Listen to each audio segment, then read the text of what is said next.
Picture it, any random morning, the start of the financial month. You're driving through a leafy suburb somewhere in the home counties, and something doesn't add up. Every driveway has a brand new SUV parked on it. Every second house has a sold sign coming down and a fresh set of keys already in the door. Young couples, families, people who look, on paper, exactly like you. And here's the thing, you know this area. You know roughly what people earn around here. You've seen the local salaries. And no matter how many times you run the numbers in your head, the math simply does not work. The mortgage on that house should be impossible on those wages. So, what's really going on? How is ordinary Britain, the teachers, the nurses, the middle managers, actually buying homes in 2026? Because it isn't magic, and it isn't just hard work. There's a mechanism hidden underneath all of it, and once you see it, you can't unsee it. Let me show you what I mean. Imagine everyone you know is climbing a mountain, the mountain of homeownership. From a distance, they all look like they're climbing with their own strength, their own 2 legs, their own salary, one honest step at a time. But walk closer, look under their coats, and you'll notice that some of them, a lot of them, are wearing a motorized frame strapped to their bodies, a mechanical exoskeleton. Every step they take is being powered, quietly, by something you can't see from the bottom of the hill. That frame is built out of their parents' equity. It's a capital transfusion, doing the heavy lifting while they smile and wave and say, "Honestly, we just budgeted really carefully." Meanwhile, you're climbing the same mountain with your bare hands. And you're wondering why you're falling behind people who, on income alone, earn exactly what you earn. This isn't paranoia, it's the single biggest force in the British housing market right now, and it even has a name. It's called the Bank of Mum and Dad, BOMAD for short. And in 2026, it has stopped being a nice bonus and become the main event. More than half of all first-time buyers, around 55%, now receive financial help from their family to get onto the ladder. And the average contribution is enormous, often north of £50,000, handed over as a gifted deposit. £50,000, that is not a birthday check. That's a house deposit wired straight into the mortgage machine that lets someone borrow less, at a lower loan-to-value, a lower LTV, at a better interest rate, on a home you simply cannot reach. That's the exoskeleton, and most of the people wearing one will never once mention it. Now let's do the math you've been doing in your head, but properly. Let's take a couple on solid, median wages. Between them, they earn £60,000 a year. Good, respectable money. Here's the wall they hit. It's called the income multiplier. In this country, the bank will typically lend you around 4.5 times your income. So, for our couple on £60,000, the bank does the sum and caps them at £270,000. That's the ceiling. That's the most the system will let them borrow. Now, go and look at what an ordinary family home actually costs in the home counties. You're not looking at £270,000. You're looking at £350,000, easily, for something modest. And that's before stamp duty. The tax HMRC takes on the purchase itself lands on top. So there's a gap, a chasm, £80,000 between what the bank will offer and what the house actually costs. And here's the cruel part. People say, just save the difference. But saving £80,000 on top of a deposit while paying British rents that swallow a third of your take-home pay, that isn't a savings plan. That's a 15-year project. And in 15 years, the house has moved again.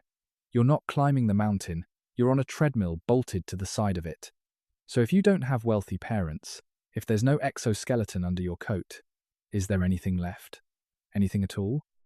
There is one piece of machinery the government still hands out for free. It's the lifetime ISA. Here's how it works. You can put in up to £4,000 a year, and the government tops it up with a 25% bonus. That's a free £1,000 a year, every year, dropped straight into your deposit fund. For someone building a deposit with their bare hands, this is the last mechanical gear left in the whole system. It won't match a £50,000 gift. But over several years, that free money compounds into a real, meaningful deposit. 2 quick warnings from the advisor's chair.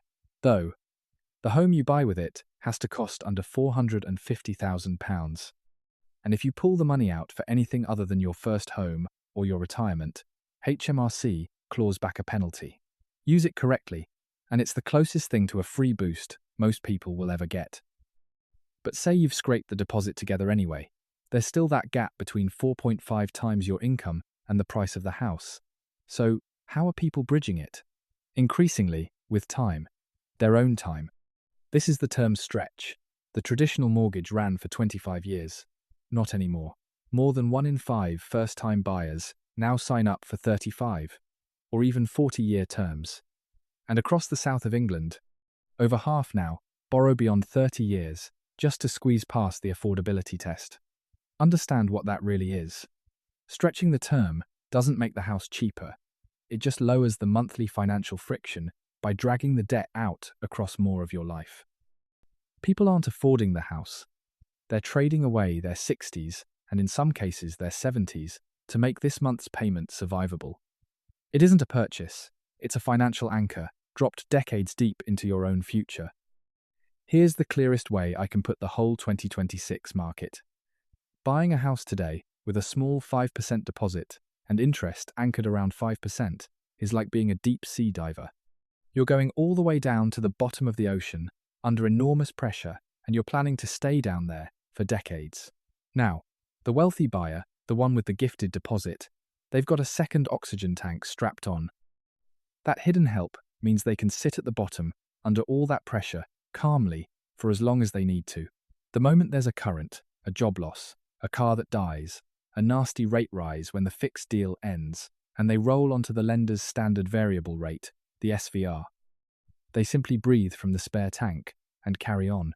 And you, without that extra tank, you're down at the same depth, under the same pressure. But the second the water moves so much, you're out of air, out of cash flow, same ocean, completely different odds of coming back up. And where is all this extra oxygen coming from? Increasingly, from one place: bricks. Older homeowners, sitting on properties they bought decades ago for a fraction of today's prices, are now using equity release, effectively refinancing their own home to pull cash out of the walls and hand it to their children. Think about what that actually means. Wealth isn't being earned into the next generation. It's being moved, quietly, from one set of bricks to another. One family's paid-off house becomes another family's deposit.